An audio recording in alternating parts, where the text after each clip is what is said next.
नमस्कार दोस्तों। कहानी एहसास का अंतिम भाग, ध्रुव और तारा का एहसास।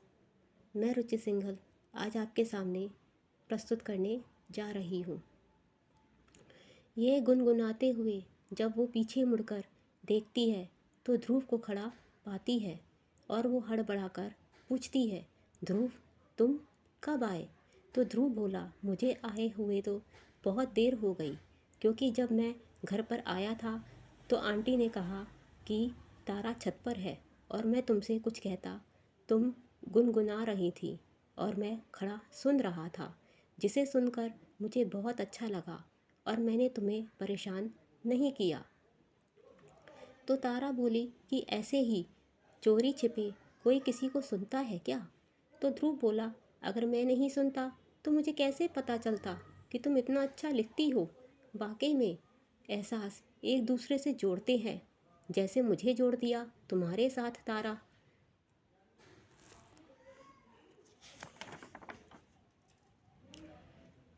यह कहकर ध्रुव ने अपने दिल की बात तारा से कह दी। तारा, क्या तुम मेरी वानगी बनकर मेरे घर परिवार की बगिया को महकाओगी? तो ये सुनकर तारा बोली कि तुम कब से शायराना अंदाज सुनाने लग गए? यह कहकर तारा मुस्कुरा दी। तो ध्रुव बोला कि तुम्हारी सोहबत का असर है, बस, और क्या, कुछ भी नहीं। यह कहकर ध्रुव भी मुस्कुरा दिया। ध्रुव बोला, 2 दिन के लिए मैं बाहर जा रहा हूँ पिताजी के काम से।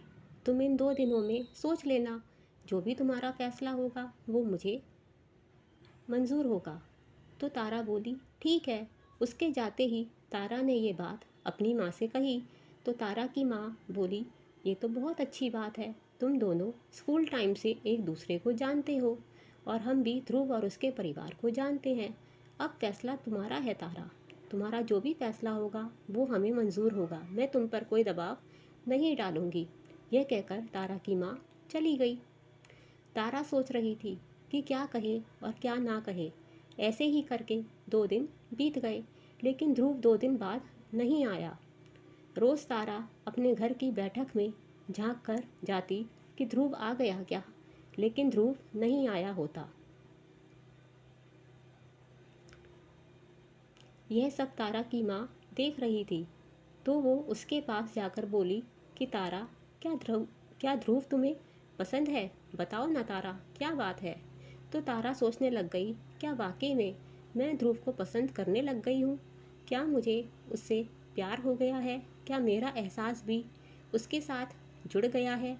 यह सोचते सोचते वो अपनी डायरी लिखने बैठ जाती है और कुछ इस तरह से लिखती है। कभी मौजूदगी में महसूस होना, कभी पलकों का खुलना, तो कभी पलकों का बंद होना।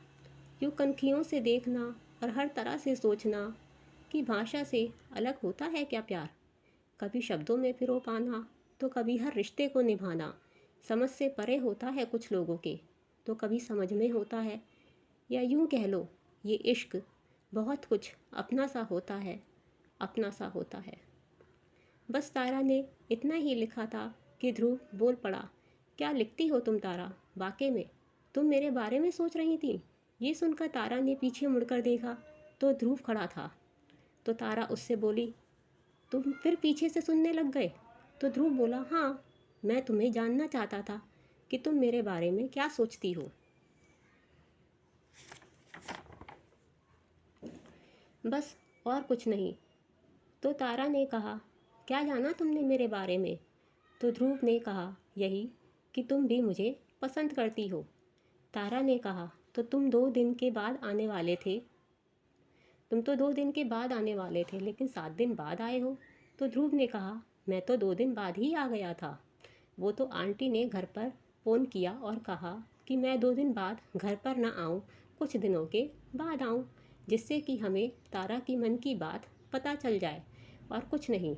और आंटी जान गई कि तुम भी मुझे पसंद करती हो, और आज आंटी ने आने को कहा और मैं आ गया।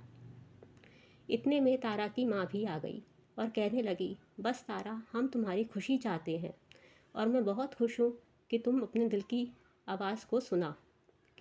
दिल की आवाज़ को सुना, और कुछ दिनों में ध्रुव और तारा का रिश्ता पक्का हो गया। दोनों परिवार एक हो गए। ध्रुव और तारा का एहसास एक हो गया हमेशा के लिए। धन्यवाद।